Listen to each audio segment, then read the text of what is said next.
Hi there, good afternoon, good afternoon, good afternoon. So, in this video, I just want to gist. It's not the most serious video, but I just want to gist about a couple of things that I'm getting more aware of. Things that people just see as normal, trivial. It's not that deep. But I'm coming to understand that these things are more life shaping than you think, or identity forming than you think. As simple as they appear, there's just a subtle hint of mind engineering happening. I mean, it's not a conspiracy theory video, like I said, it's just personal observations. The first one would be the conversation around music, secular music to be precise. Now, I'm not saying this because I am a believer, which you should be one. And if you're a believer and you're still listening to secular music, that's another conversation that you have to go with your pastor to have. But I'm talking about the idea around music and how music is not just sound. A lot of things that we grow doing mindlessly, we just pick up from all around us, and music is one of those things. So you grow up with your dad listens to a lot of folk music, old folk music, reggae and all that. So even if you don't like it initially, you just begin to like the sound, and then at a point in your life, those sounds even become nostalgic. Those sounds now have deeper meaning for you than just when the noise in your ear as a child. But going forward, right, music is something that ministers to the depth of a person. And here I'm talking about the soul of a person. And music is just I may not have done extensive research, but using myself as an observatory point, I see that music is deeper than we actually think. When I was pregnant with my son, I had a playlist that I came to fall in love with. And it's a playlist from Loveword singers, Christ and Mercy, just hymns, songs of adoration to God. And I would keep the songs on repeat, play them in the car when I'm driving, when I'm going for my appointments, when I'm even sleeping. It became a habit that I started to play songs at night when she's sleeping. I noticed that these songs formed the kind of dreams. They began to form the kind of dreams that I had. We dreaming normal dreams, but the people in my dreams were shadow singing the songs, or acting the songs, or playing out the songs. But the songs somehow found their way into my subconscious. Then the songs began to evoke emotions from my sleep. There's a particular one that it's called Alabaster Box. You should listen to it. This song would make me cry out from my sleep. Mind you, I was pregnant. This song would make me cry. Make me so emotional. I would just cry out in my sleep. But in real life, the song will not make me cry. Like, see. But the song was evoking something so deep from within me. Now, it will surprise you to know that when I had my son, that song had the same effect on my new baby. I would play that song in the house while my baby's sleeping, and he would cry out from his sleep.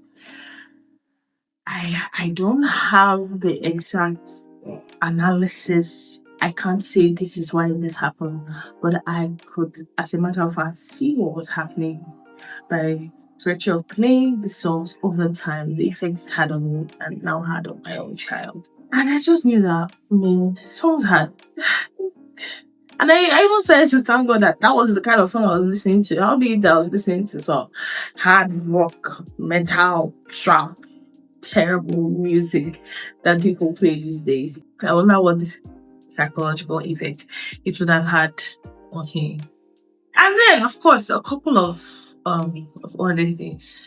I know people who they'll tell you that they must listen to sad songs, slow songs, emotional songs that just evoke this grief in them. Trust me, the energy around those people is just sad all the time. These people are it's not that they want to, but you come around them and you feel heaviness. They're almost transmitting the thing that dominates their thoughts, that dominates their inner environment, and they're transmitting it onto other people. So that's one, songs, right? Another one is movies. So there was a time in my life where I was given to, I don't have time for movies. I was given to podcasts, TEDx talks, sermons, and I'm talking deep sermons. In fact, that time, not to brag or anything, but that time of my life, the sermons were not deep, where you have to pause, meditate, take notes, check the dictionary. I'm not interested, even though the word has to come in the simplest form. I'm not saying if it's not deep, it's not the word. So that was just how I used to reason at that time. But yeah, I lived for anything intellectual, conversations that were intellectual, content that was intellectual. But then I got into this easy phase of my life where I just wanted to binge watch one movie here, one movie there. And I'm not even talking Nollywood, Hollywood rather, Hollywood sci-fi movies, because even those ones you still have to think. I'm talking of the simple three casts movie. Ruth Kadiri, shout out to Ruth Kadiri, I think she's an awesome lady. But I settled for the easy and dry movies where I don't actually like them, but because I don't want to stress my head to think about the plot twists that most of these American movies do have, I'll just settle for the easy laid back Nollywood movies. And slowly, it began to erode my quest for anything substantial knowledge. I would open my PC in the cool of the evening where I used to be comfortable binge watching sermons, TEDx podcasts, like I said. Looking for the simplest, easiest Nollywood movie on block, the one where they're just laughing and fooling around. And then I began to also watch a lot of skits. And it took me conscious effort to notice that there was a decline in my mind. I was settling for very cheap entertainment. I was getting very accustomed to nonsense. Coach DK would say normalize nonsense. I said settle for all those yabas kind of content. I'm looking for skits that it's just talking rubbish. And mind you, Nigerian comedies can be whack, by the way. You're not talking about sex, then you're talking about drugs, the very things that should concern you as a person in society. You make jokes out of them. It's silly.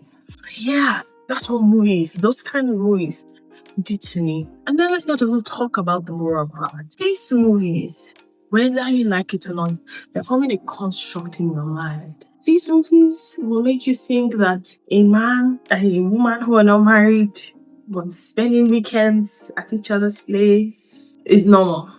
These movies will make you think, and I'm not trying to be a moral police, I'm being a believer and upholding standards that we've been taught from the time we were kids. These movies will just make all these things that should not be found amongst a normal of young people to make it normal. These movies will make you feel like all you do in the morning is wake up in an oversized t-shirt, fry eggs, two slices of bread, and just eat. And then your man goes to work, and then while you're on your phone, deliveries upon deliveries keep coming into the house, and you're just there to take the deliveries because you're spending money.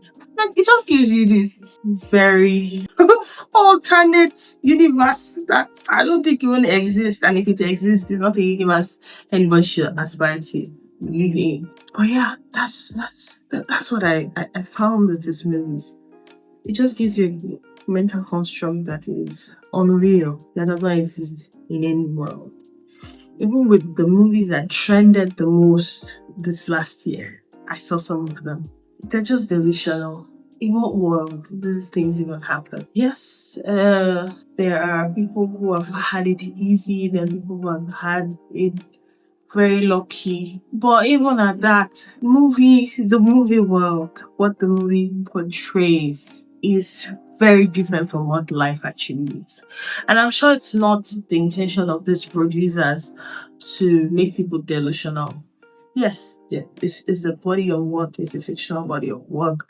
And of course, they expect people who watch these movies to be able to know that it is not like this all the time. And that's not the case. When you feast on these things too much, you begin to expect these things out of life. You begin to expect that you're walking along the road as a student and you bump into a breeze and your notebooks fall on the ground.